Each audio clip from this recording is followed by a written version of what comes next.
Freudian slips with Ollie and Danny. Well, that's been really nice. Oh shit, that's catchy. Thank you. Holy I shit. did. The song this has nothing to do with the jingle I just did. The song that's been stuck in my head lately every day. I don't know why. I don't even listen to it. Is Electric Feel, and I just play that intro in my head all day long, just and then my husband's like, "That's not how it sounds," and I'm like, "I know exactly. I know what it's doing. I can feel it in my bones every day, all the time, and I don't know why." And it's so if you also are out there, an electric feel has been in your body nonstop for weeks, I think something cosmic's going on, and we might be connected. So send us an email. I really like that one. It kind of had this old like TV show kind of thing to it. So no, great job. I appreciate it. All Thank right, cool. you. Yeah. Hi Ollie. Hi, Danny. And hello everyone else. Welcome back. This is Freudian Slips. This is a place where we get to talk about the shrinks, kinks, and things of the mental health field. Yes. Field. A Yes. really hard field. Today, we're continuing our discussion on the 5 love languages. If you're new to the show or simply didn't catch it, we recently released an episode in which Ollie and I talked about the 5 love languages. I don't like them. And I think that there are so many better concepts and people to turn to when exploring communication and relationship dynamics. I'm really happy that Ollie agrees with me now. But being that they're still very popular today, I felt that we needed to talk about it. We reviewed the book, we went over our critiques, and we had a lot of fun. So if you're interested, please go listen to that episode, give us a like, share, subscribe, and then come back and watch this one. So now, while it's fun to crack jokes and get all riled up about this stuff, we really don't want to be criticizing something for no reason. That's not what we set out to do. Our mission is to help people and give good information. So we decided to take a closer look at the 5 love languages to give y'all a better understanding and a healthier way of exploring them. So if you're a professional in the field, I hope that today's episode provides insight to help you take your sessions to the next level and make the best out of a bad resource. And for everyone else, I hope that y'all can walk away loving yourself and others a little bit healthier. Danny, I'm sorry. I can't stop laughing because you just have such a professional and amazing way. And I know this is not technically what you're trying to do, but it is hilarious. You're like, we would never just talk about something to shit on it. Absolutely not. And then you're like, but if you want to know how to make the best out of a horrible resource, this is for you. And I'm just like, I just love, but you don't say it like that. You say it so much better and it comes across so great. You're like those people that give you a compliment, but then you walk away and you're like, that was either a compliment or an insult. And they were so good at that, I can't tell which one. Either way, I'm motivated. Yeah, either way, I kind of loved it. I am. I do acknowledge that I'm walking a fine line here. I said F him in the last episode. Thank God. I rewatched it and was like, thank God that when we came, then it cuts and I'm just in a dark room the next morning and I'm like, Sorry. about that. I loved it. That was my favorite part. I happily rewatch that part every single time when I need to pick me up. Yeah, it was great. Today, we are going to be exploring acts of service. I think that I would like to set up some ground rules or have a foundation for all of the episodes in the series to help people understand what is a love language and what it would mean to act from one. Is that okay? So I love this is 100% for me. I kind of want to set this ground rule so as we kind of continue with this stuff, people have an understanding of what we're going for, what we're talking about. So first rule is, what is love? I'm sure that everybody has their own definition, but for the purpose of these discussions, I want to offer mine at least as a starting point. So I define love as an action that protects or respects someone's value in health. It's something I've said a few times on this show. That's something that I take with my clients. It's something that I offer my students. That is what I would define as love. In other words, to love someone, I think you need to know what makes them valuable and amazing and act in a way that respects and protects that quality about them. I think that this is important because many times people love the idea of someone, or they love the idolized version of them, or they love with really unrealistic expectations. How can you say that you love someone if you're not honoring what makes them them? Cool? Sorry, Danny, just even that, I feel like is just that's so loaded in and of itself and multi-layered, but it's very beautiful. But Thank yeah, I you. think there's lots of people that would argue against that, either knowingly or ignorantly. But I can see how some people wouldn't, I don't know, they wouldn't think love needs to respect those parts about them. Oh, I That's know. fascinating. And y'all can fight me. I know, I know, I Here's know. Danny's office address. Just kidding. No, don't do that. You're like, Ollie, please, no, no, no. Number 2 is I strongly believe that trust and respect are also key ingredients in a healthy relationship. So trust, I define as a positive belief in the face of question, and respect is to have regard for one's thoughts, feelings, and experiences. So true love can be fueled by trust and respect for others or trust and respect for yourself. But I think those two things still need to be present if you want to say that you're acting from love. Again, I think this is a response to people who would argue with me because, yeah, they love from this like other place that doesn't really understand the person that they're loving. And this is where I want it to come back in. So even if your action is loving without trust and respect, I would hardly consider that what you're doing in the moment is love. If you can't hold a positive belief about the person this action is towards, or if you can't respect their thoughts, feelings, and experiences, then yeah, I'm wondering what is fueling this. Is this closed loop, this idea that I'm right, or this conviction that has no feedback? Like that's something that I do want to kind of break, or I don't want people to get caught in. I think for me, when I think about stuff like that, I think about like parents. This Mhm. kind of goes back to like the bad parenting advice where it's like you'll know it when you're a parent, you'll get it. I understand that. I respect that. I know that there's things that are true acts of love that are sometimes beyond the receiver's comprehension, but to not engage with that, I think really kind of sells yourself and the love short. Number 3, third ground rule for me is that if we are going to be playing into this whole love language thing, then I think it's important to see love as a conversation. So every good conversation has a speaker and a listener. It's important that the person you are loving is engaged in the conversation. So in other words, you can be the most loving person ever, but if the person you're loving can't see, hear, or receive it, I think you might just be talking to yourself at that point. So cool. Good. With those things out of the way, what is an act of service? You have a thought? Of course, those are Danny's, like, ground rules. Like, Okay. love that Danny set up the ground rules or, like, his little he's created his container, and now we can go. Okay. So here we are. So what is an act of service? Before I get into that little thing, I mean, do you have experience with acts of services? I know that the love languages aren't a huge thing in your life or practice, but what are just your initial thoughts of acts of service? I will say that based on like you and I both mentioned, we read this first when and, like, we're introduced to the concept when we were much younger. And so thinking about how I perceived, like, love languages years ago, I never really resonated much with acts of service, I will say, until grad school. And I think it was the first time ever that I was like, "Someone can cook every day? Great, because 'cause I'd eat popcorn and dried mangoes if they didn't." Or like, for some reason and I know we're gonna say it's not chores, but trust me, the emotional burden that going to get oil changed or putting in gas the last time I put gas in the car, it went all over the car. I don't know how it happened. I also have this crazy weird luck where the thing never like, it'll hook, and then I'm like, "Great, it's in." Like, fantastic. I turn away, and it unhooks. And I'm like, "No one it's not this hard for anyone else to pump gas. I have pumped gas since I had a driver's license at 15 and a half or whatever, a permit. Like, there's no way it should be this hard, okay?" So it's like, yes, now that I hardly ever need to be the one to get gas or take the car when it's making a weird sound, I love it. I love it in a way I never thought I'd love anything. I'm like, "Thank God. I never wanna be burdened with the thought of putting gas in the car." So, I value these things more now than I used to in the past. I think probably just with, like, increased, like, day-to-day stressors and busyness and things, like, it's nice when people can take stuff off your plate, whether that's more emotionally based or task-based, but that I find emotionally just draining. And yeah, it's so I never thought I would need them like I do now. And some of them are like simple little chore things that I don't want to admit, but some of them are. Sure. How about you?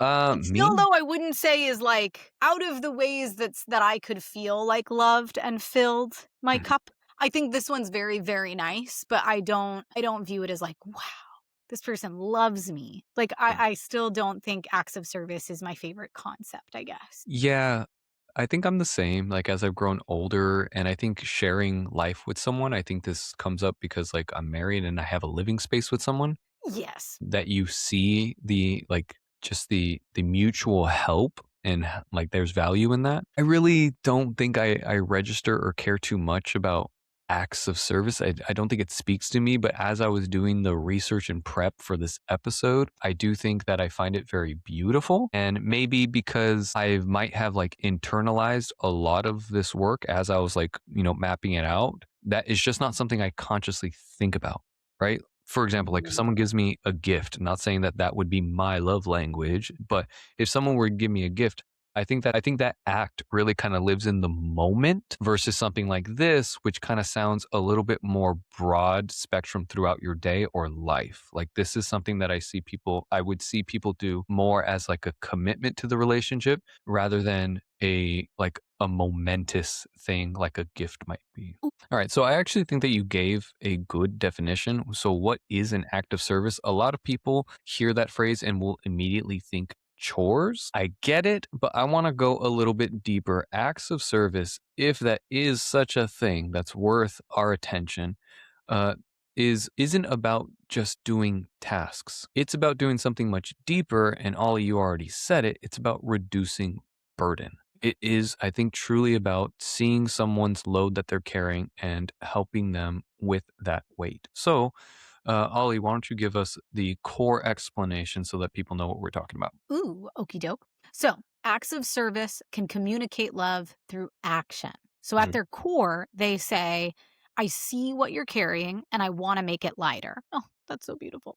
This isn't about fixing someone and it's not about control. And it's definitely not about earning points. It's about attunement. So, noticing where someone's energy is being drained and choosing to step in. Okay, wait, now I have another. And again, it's disguised as a chore, Sure. but it's not a chore. I do the laundry in our household. My husband every day is like, I can literally do the laundry. It's no big deal. And I'm like, no, no, no, I got it. Like, I like doing it in a particular way. I don't want stuff to get messed up. I'm totally cool with doing laundry, even though it's multi step. It'll take us forever between all of our stuff and the dog's stuff. Making our bed, we don't even use sheets. We have a comforter and like one of those, like a lined sheet. Mhm. But it's like I just sleep under the comforter and, like, stacks of blankets. He just sleeps under the comforter. It takes 15 seconds to make our bed in the morning. Like, all you need to do is, like, make sure the thing is shimmied so it's taut. Is that the word? Yeah, yeah. And comforter on. It's 0% difficult. I hate making the bed. I don't know what it is. I hate making the bed. It's gonna make me mad. I hate it. The world is gonna burn. I hate making the bed. Hate it. So when he makes the bed, I know it took 15 seconds. It is not about the act of making the bed. He Thank you. Yeah. knows that I hate making the bed. And even if sometimes we both have a crazy day, I'm outing myself. Sometimes the bed gets made at 8:30 at night before we go to bed. That's fine. But even then, it's like if we're getting ready to go to bed, he'll kind of like sneak away 10 seconds before me, or like if I'm turning stuff off, to like make the bed really quick and like pull my corner down so that when I get in there, it's made and my little side is all good to go. That's And super I'm like, cute. thank you. I know this took 10 seconds of your life. It's not like I'm saying like he deserves awards, but it's like he actively does that because he knows that if I walk in there and the bed's not made, or if I like knowing that it's also my job to do this too, by the way, or like if during the day I do it, I'm gonna be like, oh, like I hate this. And I don't know why. It's so illogical. And so that is sure. Is that chore or task based? Yes. But I Yeah. don't think the time matters. I don't think it'd be one thing if he did that every day and he's like, ha, like, see, I did this, so will you do that? Like, that'd be a different vibe. It's like knowing that he does this solely because if this man lived alone, he'd never make a bed in his life. He doesn't give a shit. And he's like, I know you hate making the bed. There you go. Like, I just don't want you to have to deal with that. So to me, that's when it's like, oh, like, thank you. Like, this is such a lovely act of service, quote unquote. Yes, thank you. That is a beautiful example. Like, can we go through the 3 ground rules again and see how this plays in? Number one, this is an act that I love respects it. or protects someone's value, right? You Yeah. are his wife, and that means something to you. And so I'm going to act in a way that respects that. Number two, is there trust and respect? Do I have a positive belief about you? I can think that you're just lazy shit, right? It takes 15 minutes. Get over yourself. This is something that you probably need to work 15 on therapy. seconds. 15 seconds, 15 sorry, 15 seconds. seconds. You should probably go to therapy to work on this because no one should get that mad, right? People can think that. But Yeah. instead, he says in question, right? I have no fucking idea what this is about, but you know what? My wife is a good person. My wife is totally fine. This just annoys her, right? And respect. Those are her feelings on it. I don't have to question it. I don't even necessarily have to challenge it. It's not worth it. I have both trust that my wife is a good person and respect that this is what she feels when she thinks about making the bed, right? And then it is a conversation. This is a conversation. I see your frustration and I want to respond. I want to run just a couple paces in front of you so I can do this. This is how I communicate to you that I see what you're carrying. I see how it affects you. And this is what I want to do about it. Like, Well, Danny, that is I a can't. beautiful example. Thank you. And then I have to throw in too, because I think, like you said, it's about communicating and conversation. I mean, I'm a therapist. I don't think we do this annoyingly about everything. There's like very specific things that I think if I do them, he really appreciates. And he's like, "Oh, thanks for doing that." Every day, and again, I make the bed sometimes.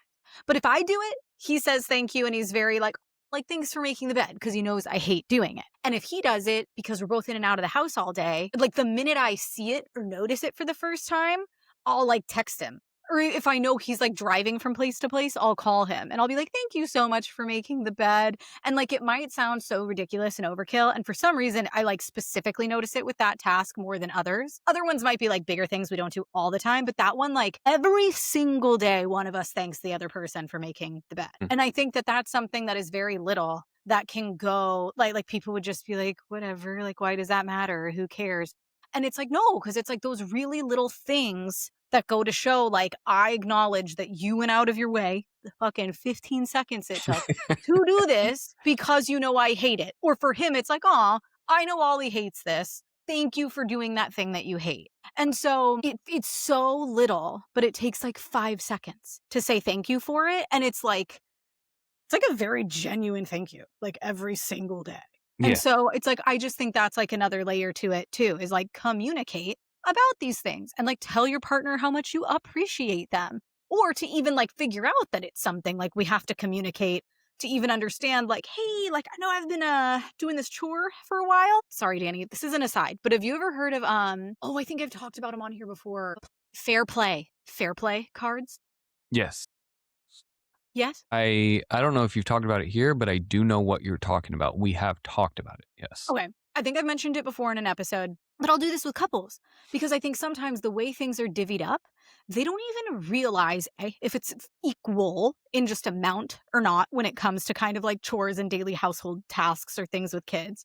And then also, I don't think they realize, like, sometimes, sure, they look equal, but one person's like, "Oh, yeah, my stuff takes me like 15 minutes, easy peasy every day." And the other person's like, "Yeah, I'm not gonna lie, like, I dread these two things and I like, I like procrastinate on it all day because it's so miserable." Mm. And it's like, why don't we like switch a few of those? Like, Yeah. why have we even done it this way? Like, people just don't talk about this stuff.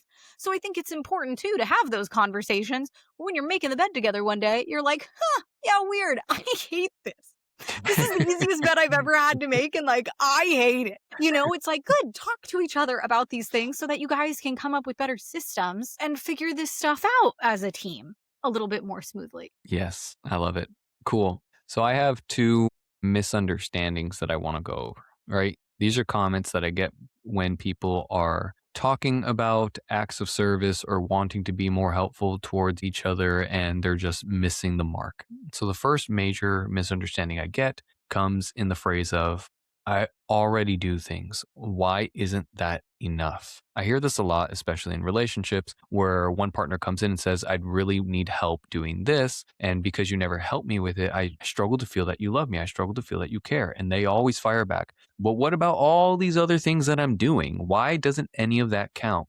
I get it. I hear that. You do plenty, you help, you show up. That's usually true, and the effort is real, but it's missing a very important piece, and that is alignment. An acts of service only lands when they're connected to what actually feels helpful to the other person. This goes back to a line that I said in an episode. Again, it's not my line. I can't take credit for it, but it's one that I actually live by, and that is efficient and not effective. Doing things right, not doing the right thing. You can be doing all this other stuff, and this is where it goes back to it being a conversation that you can be doing all this stuff, but what does your partner actually need in that moment? What relieves them of their burden? If you want it to land, it has to be meaningful to them. It's not about trying harder, just like the bed example, right? It's a very easy thing. It's about tuning in to your partner better. I've said it in an episode before, Danny. Intent versus impact. Yes. Intent versus impact. Also, I think if we're being stereotypical and we're thinking about the man who is probably the one that's like, but I already do so much. And then again, Sure. stereotypically, the woman's like, that's not what I asked you to do. Honestly, it'll make your life easier to be like, what do you want me to do? It We've really got does. 10 minutes before company shows up. What should I do in that 10 minutes? Like, trust, I want to take the guessing game out for you. I don't, when I hear in session, like, I can't read their mind, whether it's a man or a woman or anyone in between, like, I just think it's hilarious. I'm like, why do you try to?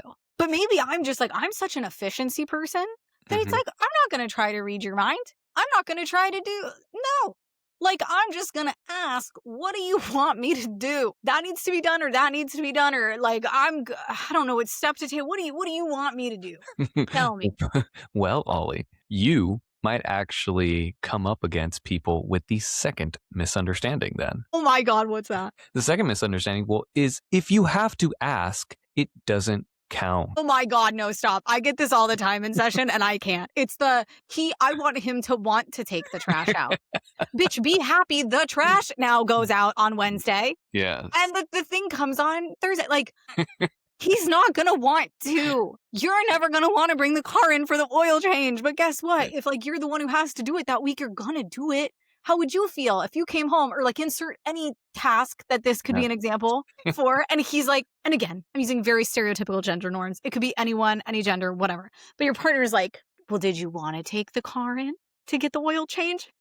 No. I'd be like, bitch, be happy I did. Like, I Venmo'd you for half. Good luck. Like, why? Why do we, like, I just feel like sometimes we're making our lives so much harder on ourselves. I agree. I think that there's a serious question there, like why? And I don't know if you have your thoughts, but let me go through this and then we'll see if we can answer that. So, this belief causes a lot of quiet resentment, as you just exemplified. The idea that if someone really cared, that they'd just know. But anticipation isn't the same thing as mind reading. An act of service usually starts with curiosity before it turns into intuition, right? Your partner has to be curious. It's like, why don't you ever make the bed? Why does it upset you so much? Again, I have to respect you and your experiences before it then becomes a habit that is just something that I do without thinking. Asking doesn't mean that the care is fake. It means that the relationship is learning. And so going back to like the question, why does it seem offensive when people like don't naturally intuit this? Yeah. I don't know. Like, what are The, your thoughts? Because it just okay. bugs me. What I think back to is like, imagine you grow up in a certain kind of household or environment where the only way you saw, I'm just like trying to spitball something here on the spot, but like there are people that maybe like learn in order to like solve conflicts, like you need to just leave each other alone. Or like in order to, like respect someone's wishes or what they want, or it's like avoidance or silence or like leaving or something. If that's what you observed in your house growing up, then yeah, you're not gonna just intuit that maybe you have a partner now who's like, why didn't you come talk to me about it? Or why didn't you this? Why didn't you that? And you're like, I thought that makes things better. Like, I thought if I left you alone, or because you're just operating on the only stuff you know. So Hmm. I feel like the reality that we would expect anyone to respond to something the way we did is like, I don't get it. Like, did you grow up in my exact same household? And even then, siblings will respond very differently to Yeah. very similar upbringings. And it is funny because normally an older sibling responds one way. And then if younger siblings observe that, and depending on how things go, or if they like deem that that was helpful or not, they might go 180 the opposite direction. So, I mean, there's no way to assume that someone would respond to something the exact same way we're going to respond to it. Hmm. So, Yeah, I think more it makes me sad, I guess, when people are really stuck on that. 'Cause it's like, "Oh my gosh, like, we're making this so much harder than it needs to be." I feel like we're putting such unrealistic expectations on this. Where, like you said, Danny, it's like, what's the harm in being like, "Hey, could you please make the bed after?" Yeah. It's like, why is it and especially if you I mean, if you have a partner that's like, oh, yeah, for sure. Like, sorry." Or like, "Oh, I didn't know you I didn't know you didn't wanna make it every day." And I'm like, "Yeah, not gonna lie, I don't ever wanna make it, but I will sometime." It's like, yeah, I don't know. I just don't get in what universe that feels like losing, quote unquote, or like, oh, like this isn't how I want it to be. Like, I don't Yeah. know. I like real direct communication. I'm like, Sure. cool, tell me how it is. I'll tell you how it is. I got shit to do. I don't want a fishing trip. I like what you said, and I think my guess to that question of like why do people want this intuition or why is it such a chore to ask for what they want? What you said is maybe it's what they've observed and I like that and I took it in a different direction. And so I wonder if because of what they grew up with, they have this belief that, well, like this is just how things are done, right? So and so Hmm. does this, so and so does that. And so without lived experience or even if I can logically understand that people are different, this is just how my life has been and how I like it to be. And so when you don't do it that way, that bothers me. I don't understand why I should tell you because this has been my experience tells me that this is just how things are. But underneath that, I also wonder if there's a fear of rejection, right? If I have to, let's say that we can get past all this stuff and fine, just tell me what you want. I wonder if people take that defensive stance more of like a self protection rather than a criticism. I'm being like this hard. Like, you should know. I shouldn't have to. If I have to tell you, then it doesn't count. I'm saying that as a criticism, but it really sounds like self protective because if I said it, if I actually went to you and said, hey, honey, I don't want to make the bed. Can you make the bed for me? There is a risk of me making fun of you. There is a risk of me trivializing that. There is a risk of me not understanding. There is a risk of that rejection. And so I wonder if that might be a bigger cause to why people favor this idea that people should just know. That's interesting. That gives okay. I think that's a lot kinder than I think about these things. Well, y'all can comment and email us. Let us know which one is it? Is it I Ollie's think or is it that's a mine? really good point though, Danny. Like it does make sense that people I think it just both like fascinates me, makes me sad. That like if you were like again in these examples, like you're married to this person Sure. and if you felt like I don't know, maybe the marriage like has gotten to a place where you're almost like, damn, would they even do that for me? Like that I could maybe get. But if everything felt like pretty solid or normal, and then even just the thought of asking that brought about like, oh no, what if they reject me? I'm like amazed at how we even got to this point. Hmm. I'm like, do you get what I'm saying? Yeah, yeah, It's like, wow, we're married, things are good. Like, how do all the other conversations go? If sure. like it's that scary to have this one that's just asking someone to do this thing that takes 15 seconds. Like that, I guess, like I would just be so curious if that was the case. But again, I could also see how if someone's marriage was in a place where it's like that would almost highlight to you, damn, like that's where we're at, or like Mm. this is what it's come to. Like that would suck. That would be really scary and sad. But oh, there's just so many different ways to look at this. Let's go on to the emotional meaning of service. So, for people who receive love through acts of service, the emotional payoff isn't praise or recognition. I think it's relief. It's the nervous system settling because one less thing needs to be carried alone. When someone handles a task you've been dreading or takes something off of your mental load, I think the message that they say is you're not on your own. I love this. And Yeah, I think maybe I don't know if like you'll get to this, Danny, but it feels like a big point that we're making is not that like these quote unquote, if you want to label all these things as acts of service, it's not that they're not important. And like we are clearly speaking to how much they can mean to someone and in what context and how it makes them feel and why emotionally it can be so impactful. I just don't know if it's helpful to view it as a language of love versus like how just like when two people live together or are building life together like I think it speaks to how much you love someone or the like effort you are willing to put into the love and the longevity of that relationship when you consider these things for your partner. or True. when you like view things from these lens or this lens. But I think, and as people will see in future episodes as we go through the other love languages, I think when you just look at them as like the five love languages, and like we even pointed out when we went over the book, a lot of them like kind of bleed into each other. And it's like, Mhm. who's to say that this one isn't also kind of that one? And when you just chalk it up to like, I like this one and I like this one, it's like, I think they're all like, if you can identify it, as an example, an area where someone feels this burden, I don't think this has to be their like number one love language. That if you pin it right, or if you're just like, oh, geez, yeah, like they've been talking about how stressful this thing is, it doesn't need to be their quote unquote love language for you to help out in that way and then be like, oh my God, thank you. Like, I didn't even realize how much I was going to love that. And I think if you try to make it too simplified and it's like, but their love language is quality time, it's like, Yeah. that, okay, we get it. It's like, but that's not helping right now. Or like in what they're dealing with, they might not even recognize how much this would help them, or like how good that'll feel to not, for them to not be burdened by. Yes, I agree. So let's talk about when acts of service get complicated.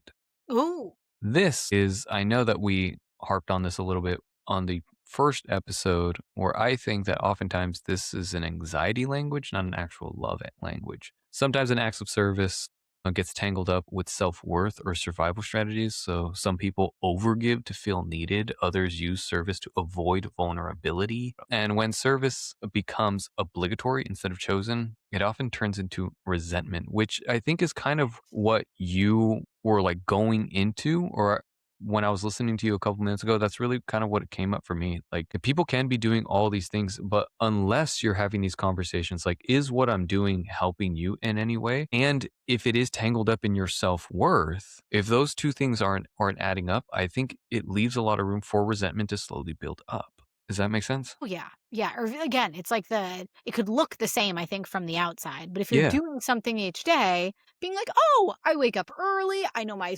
partner, wakes up really hungry, I've always got time after this thing, like, I wanna make them something to eat, and I know they appreciate it," and, like, that's one thing, but if you did it every day being like, "I'm gonna make them food like I do every," like, because they always wake up hungry, and it's like, "Of course I'm the one doing it." Like, it can look the same as the gesture, but I think the thought behind it or how you feel about it can totally change if this is truly, like, a love language and an act of literally, like, an act of service. Yeah, like what you just said, making breakfast every day. I think that there's some things that we kind of take on that we understand that this is just what it takes to live. I'm not going to like this. I'm not going to enjoy this. There's not a lot of burden attached to it. It's just something that I have to do as my part in this relationship to keep things going.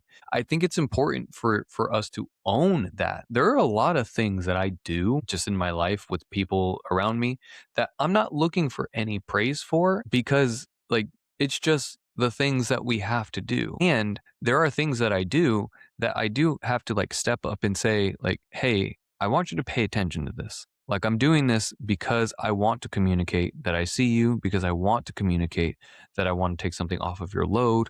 Like I think that falls on us. If act of service is something that we are, leaning towards, I think it does fall on us to make sure that people can receive our act of service or can listen to our conversation to keep from all that stuff happening. Yeah, I love that. I think that's why I get so irritated with, like, chores when Sure. people have kids is, like, I don't know, obviously, way I was raised, but I really feel firmly that we don't need to, like, reward children for doing household like, just jobs that we all do in the household because we're all a part of this household. I Yeah. think sometimes depending on what it is, it's like, sure, like, give them an extra whatever or whatever.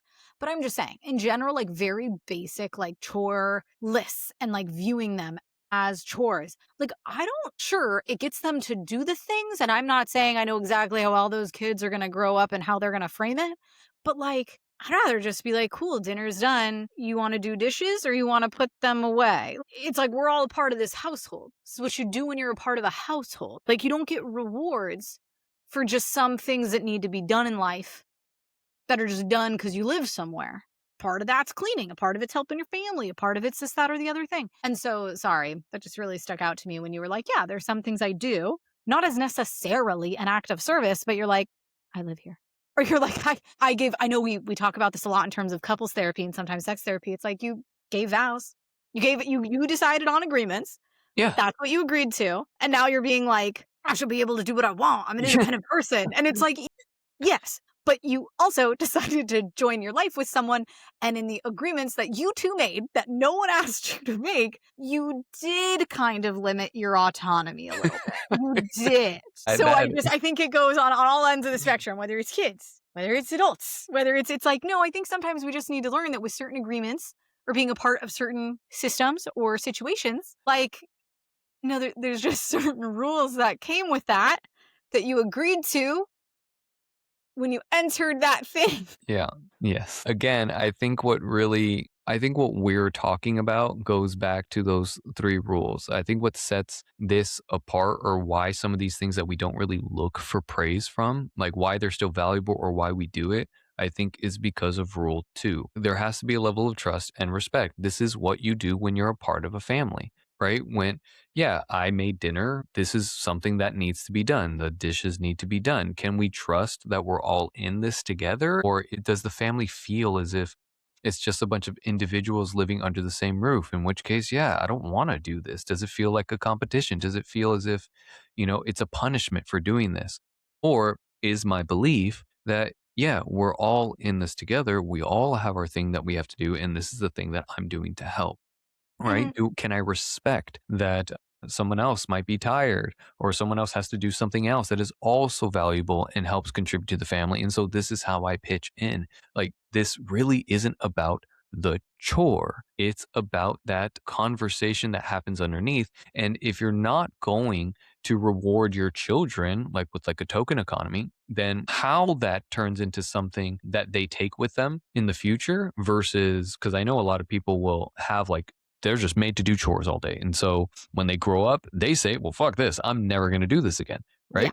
How you don't get that is if they understand that conversation, if you're at least willing to have that conversation with them. Yeah, and Danny, I think this can be a slippery slope because I don't think either of us are saying like we're saying what is okay and not, or like, how families should operate or how Sure. love should be. It's like, no, like those are all agreements that are made in those individual systems. We're just saying once those agreements are made, you are kind of obliged to Yes. hold to your part of that because you were part of the agreement. But Yes. oh yeah, like token economies I think are fantastic. Or again, it's like when you do these things and it's like, oh, because we got all this done because we work together, we can watch like a movie all together. Or we can, it's like I think there still needs to be like anything else, positive reinforcement for people to be encouraged to keep doing the thing. Like that's just how behavior shaping works. And so yes, I'd hope like if if I'm not trying to be like come across as some militant, like, yeah, that's right. You do this because you live in this house. And they're just like, okay, yeah. And then, no, it's like, I think they have to see, this is great. We all work together. This is what teamwork looks like. Now, because of this, you get praise or you get this or you get that, just like the love concept, right? It's like we're getting something out of that. So I really like this. I think this is a very good way to frame what acts of service can look like, or, how it's a concept that I don't think the concept in and of itself is faulty. I just think if you view it as one of these like 5 pillars and it's either in your top 3 or not, I think that really misses out on an opportunity for every relationship and friendship, I think should have these kinds of conversations. Cool. So, practical reframe. So, here's a simple way I would like everyone to think about it. Acts of service aren't about doing more, they're about doing what matters. Often, small, consistent acts are far more powerful than grand gestures: filling a gas tank, making a bed, scheduling an appointment, handling the recurring tasks that quietly drains someone every week. These moments say that your energy matters to me. That is the underlying conversation that I hope people are having with acts of service. When this isn't your language, not everyone feels most loved through acts of service, and that's okay. But even if it's not your primary way of receiving love, you can still recognize that it is care. You don't have to feel love by it, but I think you can still feel respected through it. All right, let's close up. So, at its best, acts of service communicate this: that I am willing to spend my energy to protect yours. And in a world where so many people are overwhelmed, that kind of care can be deeply regulating, deeply relational. And I have a leaving activity. Oh, Maybe okay. I think it'd be fun. Maybe ask your partner rather than framing this as like a love language thing, since Please obviously don't. you know how much Danny and I love that. Frame it as like just have a conversation. It's like, huh, like what things lately have been like really burdening you? Or like what is the task that feels like the most emotionally like task or just like what lately has been the most just like emotionally draining Love thing that. for you day to day?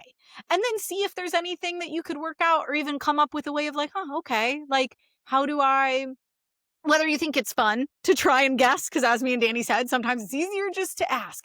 But maybe even if it's something like related to work and it's like, I've just been working so long or like such crazy hours lately. And like that's been, yeah, like really taxing during, tax season. I'm an accountant. It's been crazy. Maybe it's, oh, okay. Like, how, like, would it help if I try to make dinner an extra night or if we like order out even one night so that like you don't have to worry about that? Or like maybe come up with the, like something you could do for each other to help, like, the area in life right now that feels the most burdensome for each of you. I love that. Thank you. Yeah. I love a good couples exercise. I love couples homework. Yes, awesome. That's great. Let us know what you did to lighten someone's load. Yeah, so comment, let us know what yours is, or email us. We'd love to hear. Cool. All right. Next week. Next week. See you then, Danny. All right. Bye bye. Bye.